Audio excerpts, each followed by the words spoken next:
day to you guys out there. I say good morning, good afternoon, and good evening. This is NETV. We are global and social commentators. I went to a gathering last weekend. It was, my boys out there, men, and in that occasion, we started talking about social aspects of life, about so many things. But at the end of the day, we end up in politics. So a lot of people out there knew I was supporting Peter Obi.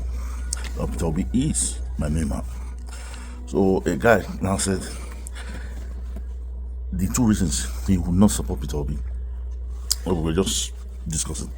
He said the two reasons he would not support Peter Obi is one, why he was a governor. He used his own bank, family business, to save money.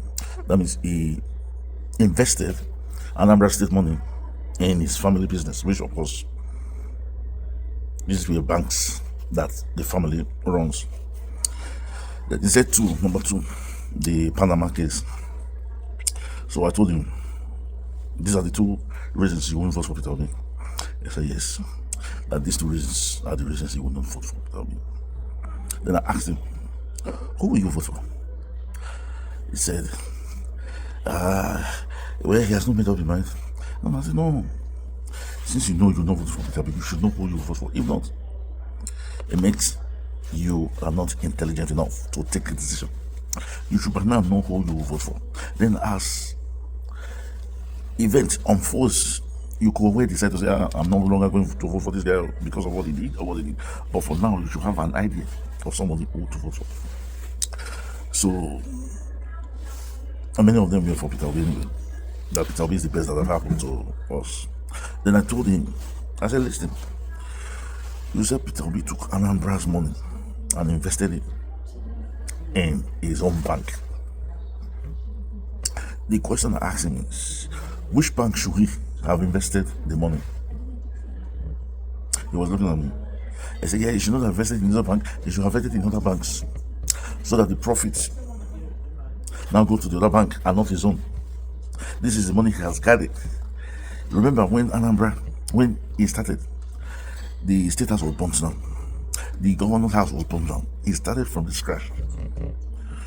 After starving himself, living on just a meager salary to sustain himself. Remember how he said that he was the one that built the state house. The money that was budgeted was just too much.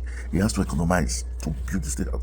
After he has economized all those, you expect him to go and invest in another bank.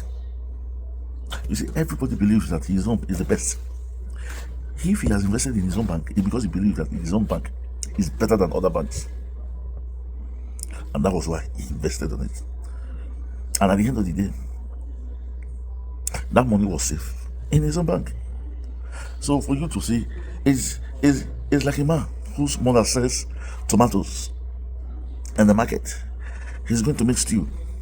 He left his mother's tomatoes and went to buy other person's tomatoes when he's not even sure about the origin of that other tomatoes, when he's sure of the quality of his mom. And when he knows fully well that with his mom he could get a good bargain.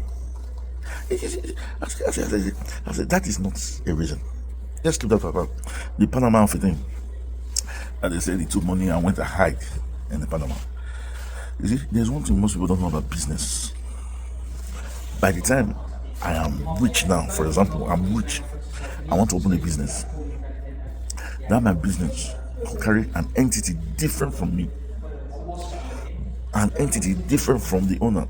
Then when you talk about limited liability companies, it's, for example, if your company is a limited liability company, even if we are talking about the Dangote trailers now, even if the Dangote trailers kill 1 million Nigerians, you cannot hold Dangote responsible, because Dangote group of company as an entity is different from the man himself. It is the company that will be held responsible. It is the company that has entity. So he has said that Nest was a family business, and people have investigated. EFCC have investigated, and they found nothing. Every credentials about the company was clear.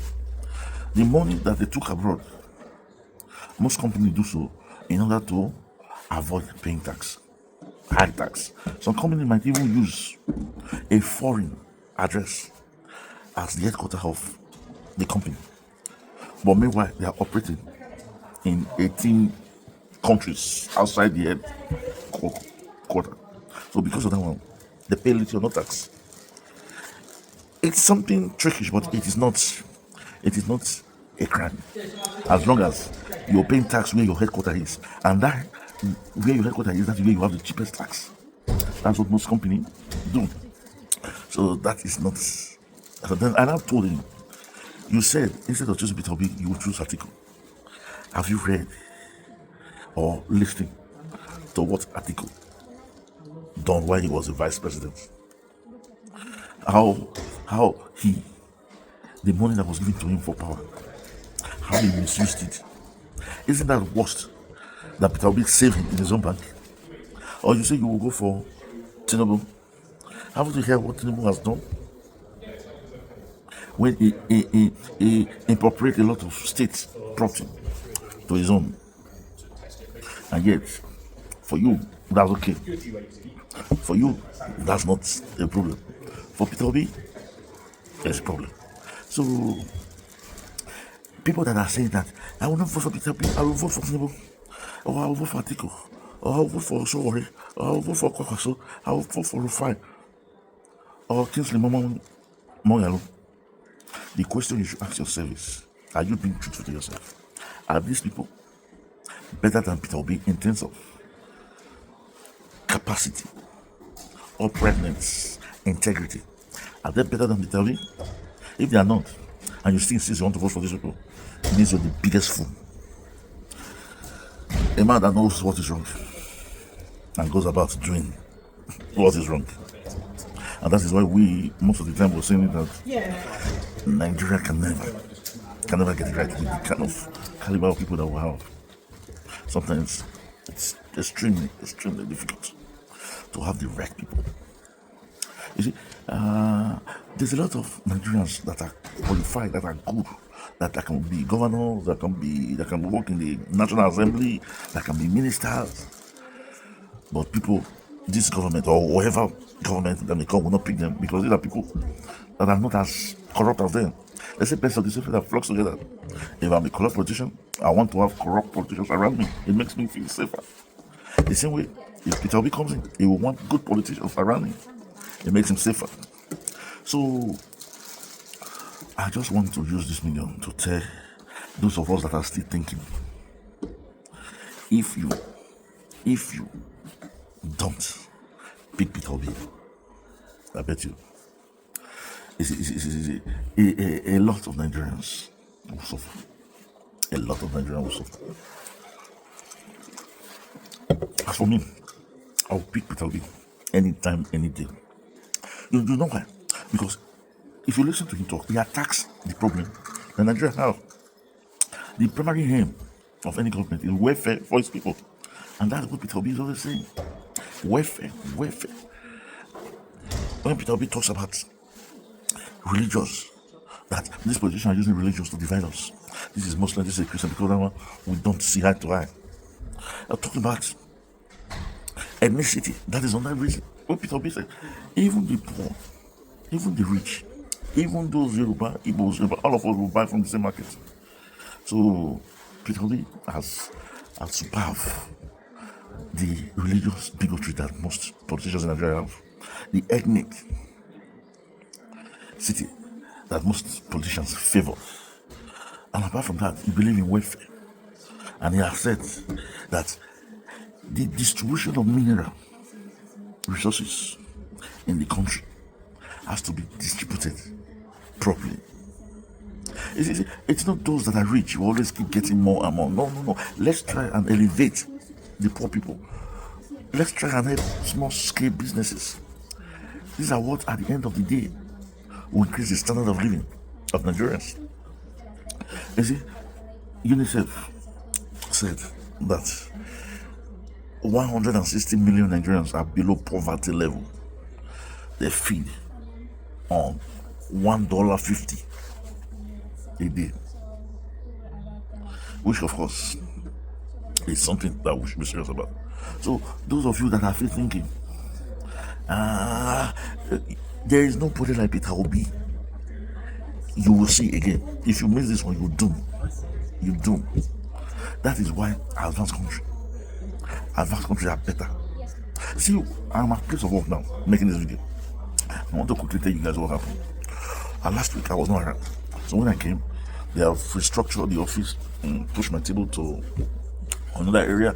They said this is where we'll be working for some time until we'll finally go back to where we were sitting because they want to do some reform and all that stuff. I was okay, fine.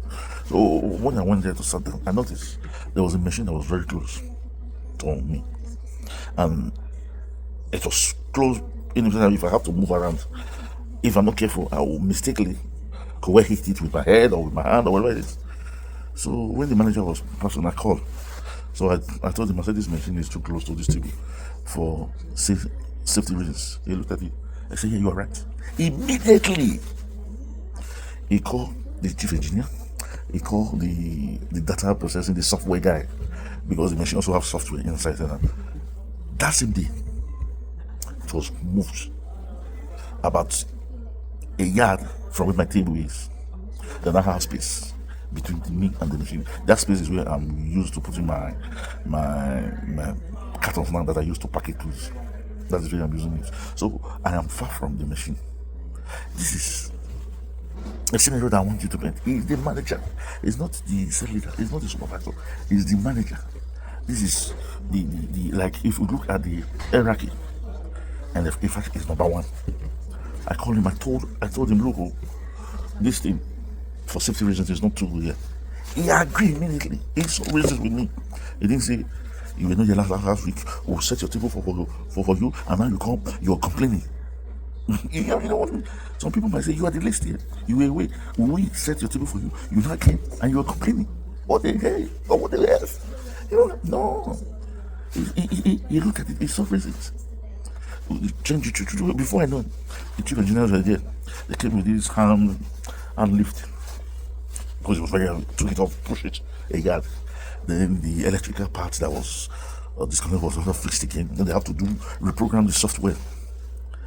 Yeah, that is because we as the least workers in the company, we go to courses every time on safety.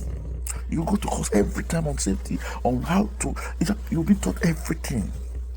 When the company takes decisions, they explain. There's a board you go, they explain. This decision we're taking because this it will improve the welfare of the worker and increase production. They're not just thinking about production, they're thinking about the welfare of the worker too. So the more we begin to listen to everybody, whether poor, whether rich, or whatever it is in that country, the more we begin to listen to everybody, the more we begin to do what is right, no matter how big or how small, or from which angle it's coming from. Until we do such things, just this country cannot afford. Dangote Australia is killing everybody in Nigeria, and nobody's saying that. Why? Because he's a big man. If it would have that country, they will first of all, they will cancel all the assets of Dangote Australia and put out a committee to begin to investigate how many of those drivers really have the genuine license before they finally give me a fine. Boo! We're not talking about people who have killed, all those ones who go completely dead. But what the government would do immediately, this is what I'm telling you now. So, my brother, when I look at the whole thing, Nigerians, sometimes I get the belief that we are not ready to turn this country around, to move this country towards success. We are not ready. That's the truth. The thing is that I am stuck with this country. That was where I was born. That's where I grew up. I'm part of it, but I will have long given it. But anyway, we'll keep talking. We'll keep trying to educate those, to let them know. If you miss Peter Obi, it will take a century to get another like Peter Obi. So, if this is the first time I come to the channel, this is NTV. We are global on social commentator. We ask you to please subscribe to this channel and like and comment. And for our returning subscribers, we say thank you. Remember, we love you, but I love you most. As it is the content this channel. We'll catch you when we make the next video. Until then, we'll say cheers, ciao, adios, over, hasta la vista, bye bye.